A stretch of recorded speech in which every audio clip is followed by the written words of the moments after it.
Welcome to the Alcohol Minimalist Podcast. I'm your host, Molly Watts. If you want to change your drinking habits and create a peaceful relationship with alcohol, you're in the right place. This podcast explores the strategies I use to overcome a lifetime of family alcohol abuse, more than 30 years of anxiety and worry about my own drinking, and what felt like an unbreakable daily drinking habit. Becoming an alcohol minimalist means removing excess alcohol from your life so it doesn't remove you from life. It means being able to take alcohol or leave it without feeling deprived. It means to live peacefully, being able to enjoy a glass of wine without feeling guilty and without needing to finish the bottle. With science on our side, we'll shatter your past patterns and eliminate your excuses. Changing your relationship with alcohol is possible. I'm here to help you do it. Let's start now. Well, hello and welcome back to the Alcohol Minimalist Podcast with me, your host, Molly Watts, coming to you from a gray, cloudy, cold, damp Oregon.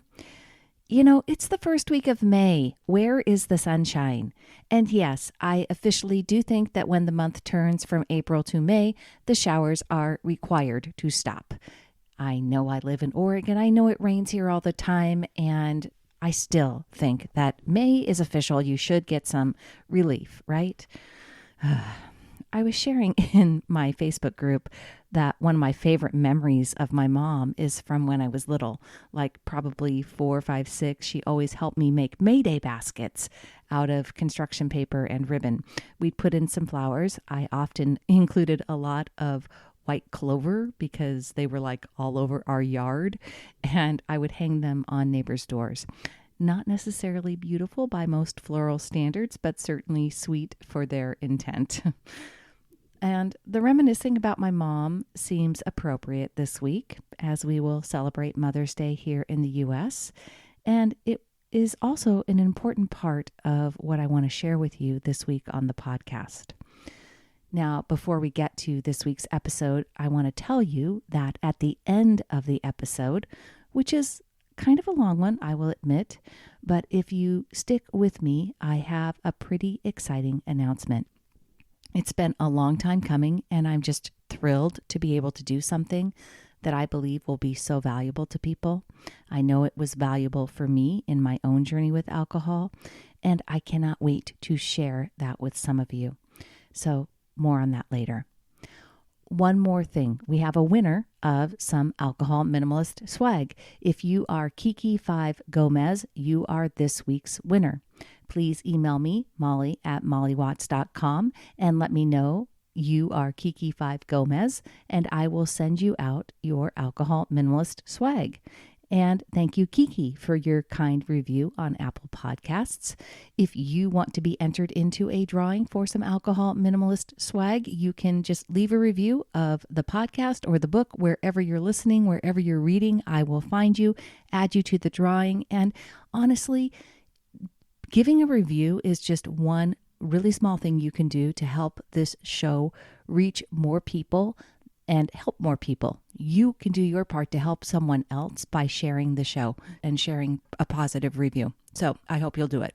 All right, on to this week's show. This week's episode I'm calling My Alcohol Experience 2.0. It's been inspired by a lot of things: posts I've been seeing, podcasts I've been listening to, a book I'm reading, Atlas of the Heart by Brené Brown. If you haven't read it yet, I highly recommend. I'm actually listening to it on Audible. Brené reads it herself, and I love her. I love listening to her. I love the way she reads her books, very casual. And because lots of people, anyways, just go listen to the book. This is, I highly recommend it. Back to why I was doing this podcast in the first place. It's because a lot of people are just discovering this podcast and may not go all the way back to episode 1 in terms of learning about my alcohol experience. And even if they do, so much has happened since I first started this podcast, and my relationship with alcohol has continued to evolve and change, and my work with the behavior map and results cycle has continued to improve and grow. So I thought the journey was worth revisiting. Yes, I said the word journey. For some reason, the word journey gets a really bad rap these days. Writers consider it cliched or melodramatic, so I always have this voice in the back of my head that reminds me of that whenever I say it. Here's what one writer said about the word journey. Overuse can turn a perfectly good word into a perfectly horrible one that's currently on the road to linguistic lamitude is journey. Have you noticed that suddenly everyone is on a journey? Just glance at any People magazine or watch any celebrity interview, and chances are you'll learn about someone who has just completed, is still on, or is about to embark on some kind of journey. You can't turn on the TV these days without hearing about these dramatic personal journeys. The subject matter doesn't really matter as long as one has been on a journey. It suggests some sort of profound transformation to a more enlightened state of mind. It's definitely not about the destination. It's all about the journey. Right, so I get why people are tired of the word, but I also think that even in this writer's exhaustion with the word journey, she hits on something really important to what I want to convey. Profound transformation and a more enlightened state of mind. Sorry, but it's true. What I've realized through changing my relationship with alcohol is that part of living our best lives as humans, reaching that highest level of Maslow's hierarchy of needs, self-actualization and self-fulfillment, we will constantly be transforming ourselves. We will never stop learning and growing and becoming better mind managers. Whether you love or hate the word journey, this thing we call life is what we're talking about. It's the adventure. It's the experience. It is the journey we are on.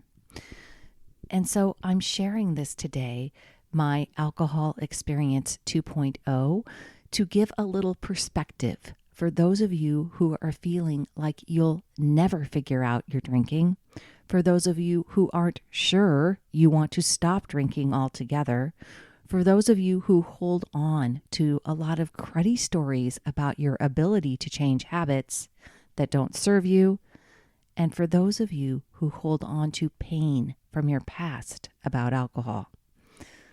This is where I've come from, where I am today, and where I'm going.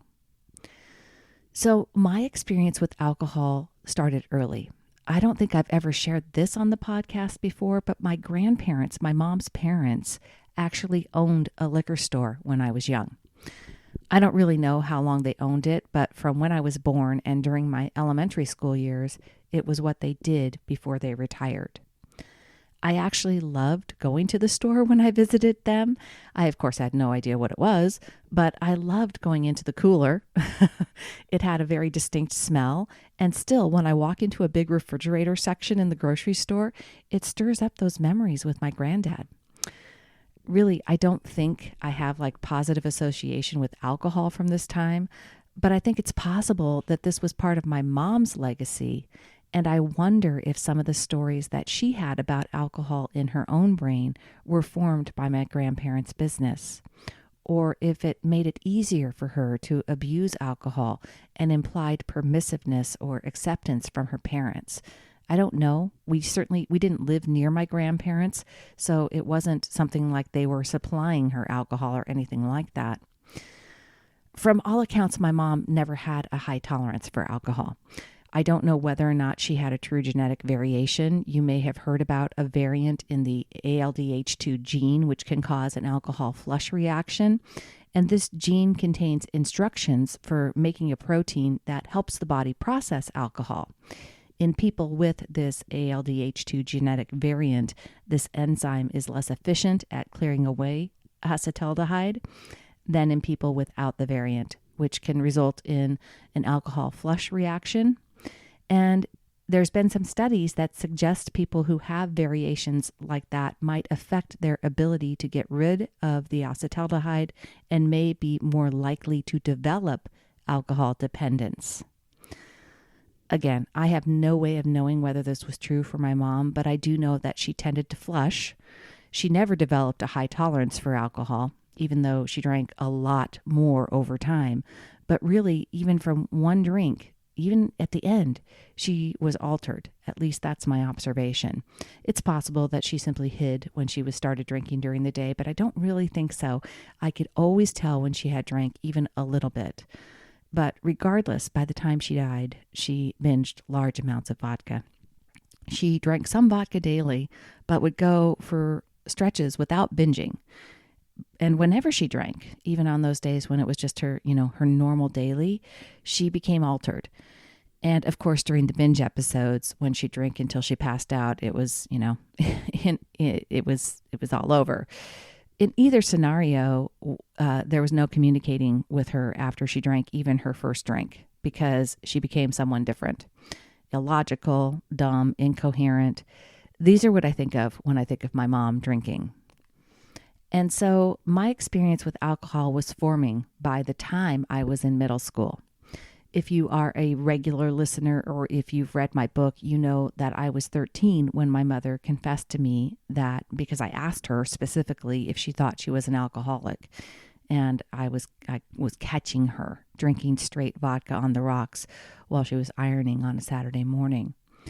Now, to put that in perspective, my mother passed away in 2012. Wow, that's 10 years. That's amazing. I hadn't thought about it being that long. She was at the age of 81, and it was at the result of an alcoholic binge when I was then in my 40s. So my mother's alcohol abuse was really there in my life for most of my life, right? And one of the things that I realized after working on my own relationship with alcohol was that I used her alcohol abuse as a framework for what real problematic drinking looks like. And I could avoid becoming like her by not doing some of the things that she did, which I minimized really down to be two things. Number one, I should not drink hard alcohol, at least not regularly. And number two, I shouldn't drink enough to become altered. Now, for many years, those two things were enough to keep me from believing that my alcohol experience was negative. I drank regularly every night, but just 2 to 3 beers. That is how my brain framed it. And I would drink more on vacations, work events, parties, weekends, when it felt completely normal to drink excessively.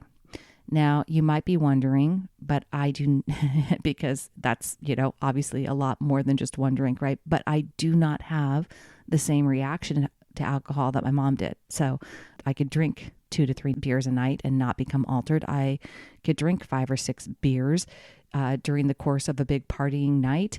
And I never reached a point of not remembering or really feeling very altered either. I really don't like the feeling of being drunk. So when I felt that happening, I would slow down, drink some water, wait to drink a little more later. So for many years, I just didn't believe my drinking was an issue. Now, I wasn't an alcoholic because I wasn't like my mom. That was my rationale, right? I didn't get incoherent, illogical, or dumb when I drank, and I stuck to beer and wine. I also had a pretty demanding life. I was working, being a mom, lots of kids' activities, lots of kids. I have 4, still have them, but now they're just not they're just my kids. They're not children, right? And they're grown. But I was really committed to not having my own kids have a relationship with me that was like the relationship I had with my mom. And of course they didn't. Truthfully, I can say with confidence, my boys did not perceive alcohol the same way I did from growing up with my mother, and did not see me as having a problem with it. Of course, that didn't mean that my relationship with alcohol was peaceful, or that it was low risk, or that it was a habit that was serving me. I just didn't have enough awareness to understand the trade-offs I was making. And then I became aware.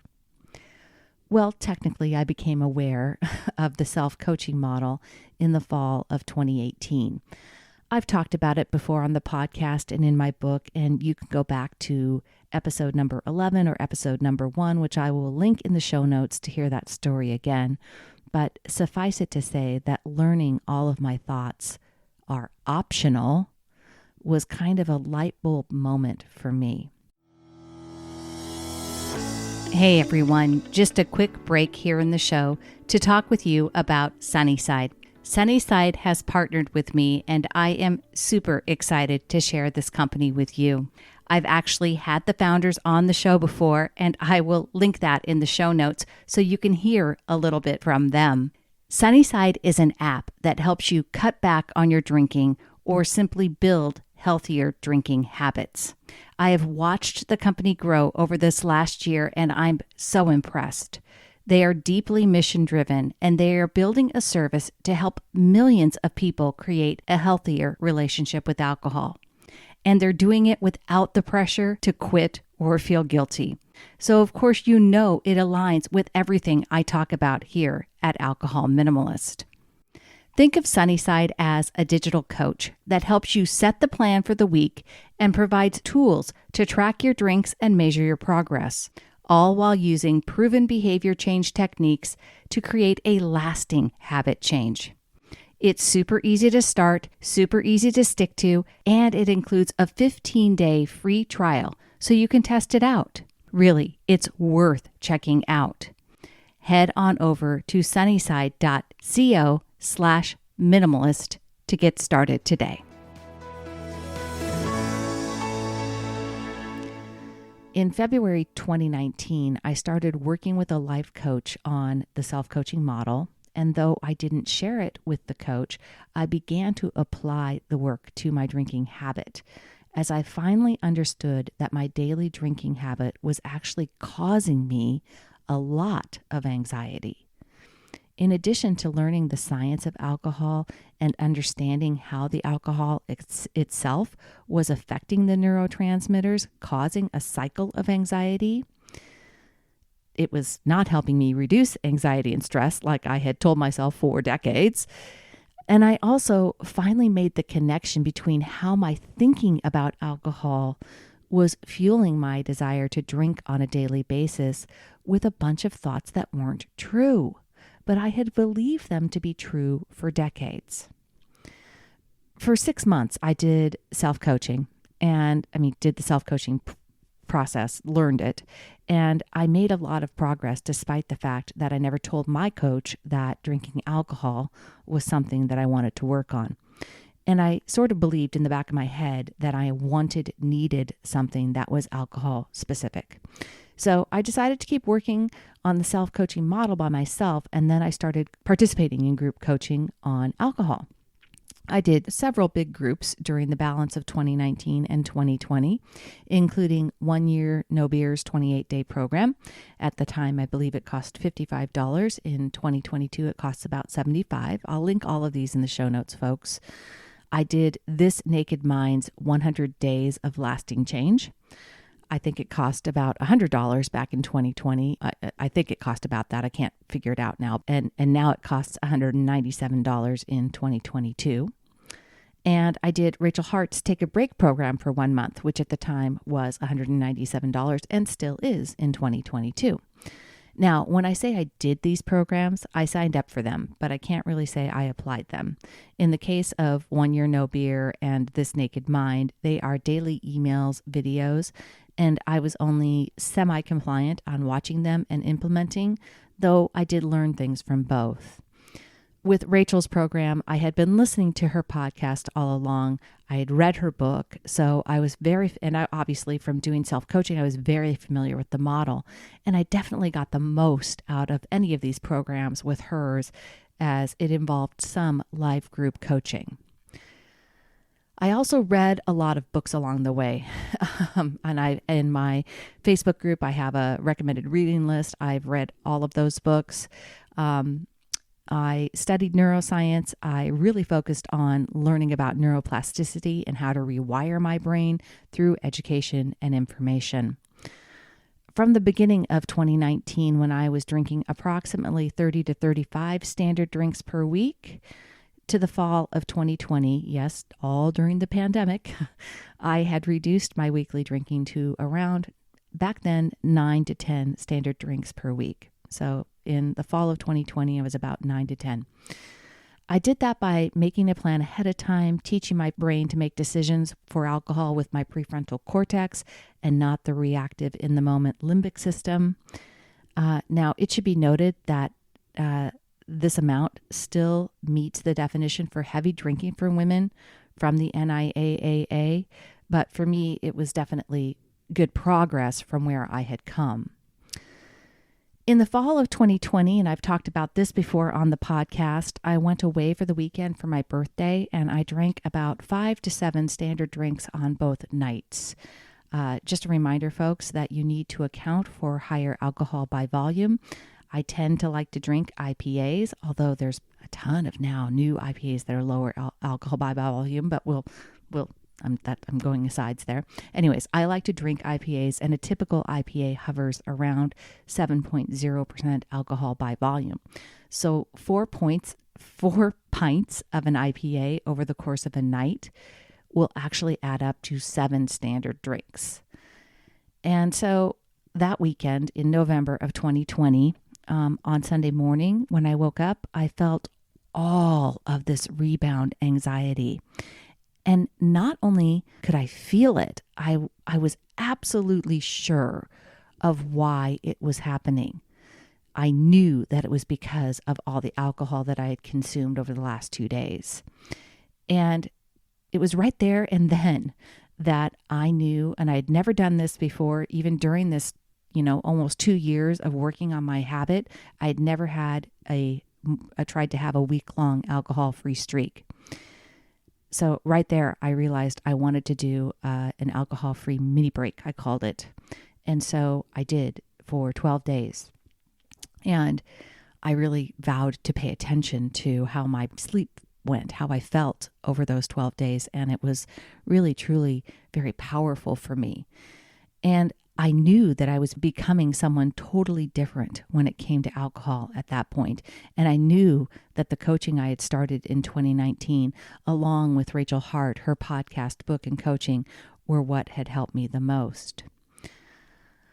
I had started writing during 2020, during the pandemic, what would ultimately become my book in 2021. And at that time, at the end of 2020, I decided that I would start my podcast, launch the book, and begin this journey of helping I said journey again, did you hear that? To help other people like myself.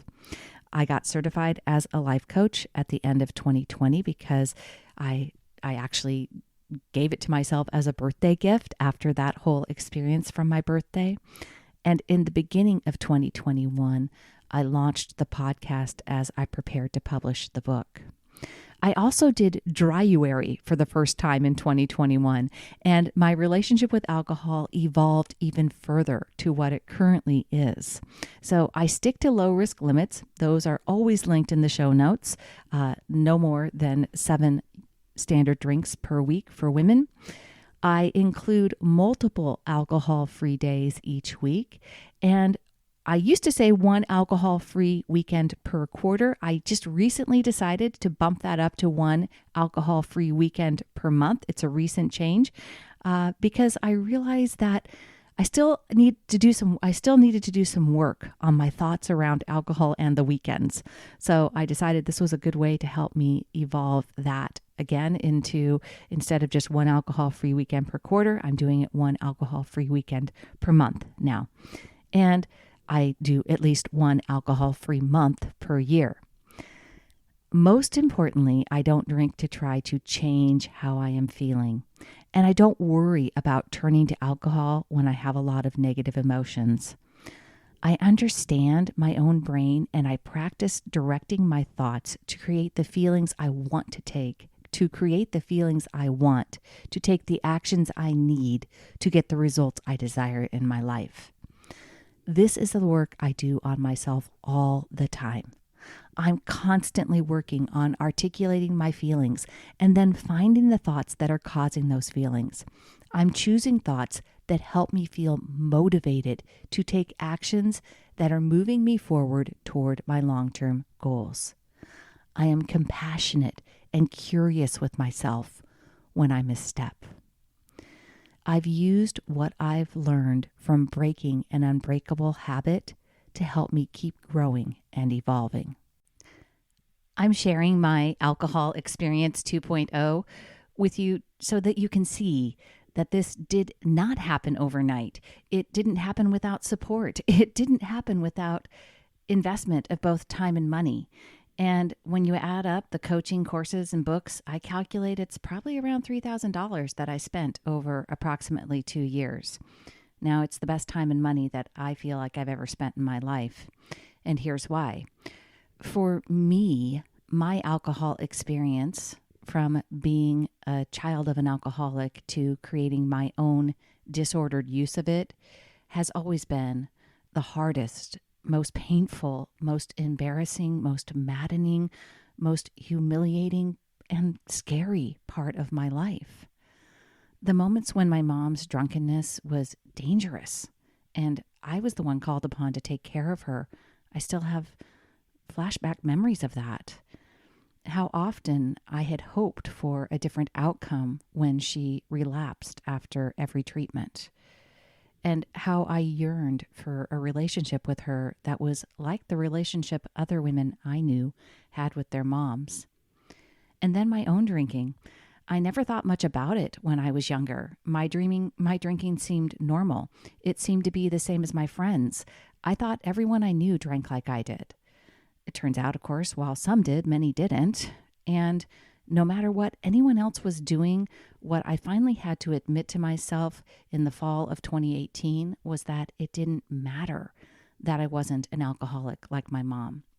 My relationship with alcohol was keeping me from living my best life. I was drinking too much, drinking for the wrong reasons, and actually, I was making any anxiety that I would have naturally been feeling exponentially worse. What I came to understand was that I had simply trained my brain to desire alcohol more, to desire it on a nightly basis, because that's what brains do. That's how habits work. It was exactly what our brilliant human brains are designed to do. It wasn't because I had an alcoholic gene. It was neuroscience, and it was a psychological dependence that I had the power to change with my own brain. I also learned the power of my own thinking when it came to the past. My mother's drinking, all the stories that I held on to about it that weren't serving me, they were just one version of the truth, and I had the choice in how I wanted the past to show up today. The past only exists in how we think about it today. I choose to view it now with compassion, with gratitude, with curiosity. Now you can do the same thing. Whatever your experience, your journey, your odyssey, adventure, your transformation, your life, you can make it exactly what you want it to be. And changing your relationship with alcohol is just the beginning. Now, I mentioned that I had an announcement. I am opening up my schedule to provide one-on-one coaching for people who want that extra support, who want to create this peaceful relationship with alcohol in a more direct way, and who want to learn how to use and the skills and the behavior map result cycle to apply it to any area of your life that you want to get better. I'm calling it Proof Positive, just like my group coaching was in January, but this is going to be a little bit different. This will provide both one-on-one coaching calls, small group coaching calls, and the chance to really just interact in a very personal way with me. It is high touch and guaranteed to get you the results that you are looking for. Now, I know this offer isn't for everyone. Quite honestly, I don't have time in my life to be able to offer it to everyone that I would want to. And I hope that for many of you, you continue to just listen to the podcast, read the book, engage with the Facebook group, and that's exactly where you are at and what you need. And I feel very good about the free content that I have for people that helps you support you. And so if that's working for you, then awesome. If you would like to learn more about this dedicated group that's going to start in June, then please go to www.mollywatts.com/workwithme. You can sign up for an informational call and we'll decide together if this is the best fit for you. Proof Positive, like I said, is going to be small by design. It isn't for everyone. And so it's definitely what I wish I would have done back in 2019 at the very beginning. I think I've tried to structure it in the way that I think is what would have been most advantageous to me. And I hope so. Anyway, I will put the link in the show notes. You can read more about it at www.mollywatts.com/workwithme. All right, my friends. For those of you fellow moms out there, I wish you a very happy Mother's Day. To the 2022 Gonzaga University Bulldog graduates, I hope you have a fantastic commencement ceremony on Mother's Day, and I will see you there. Until next time, my friends, choose peace. Thank you for listening to the Alcohol Minimalist Podcast. This podcast is dedicated to helping you change your drinking habits and to create a peaceful relationship with alcohol. Use something you learned in today's episode and apply it to your life this week. Transformation is possible. You have the power to change your relationship with alcohol now. For more information, please visit me at www.mollywatts.com.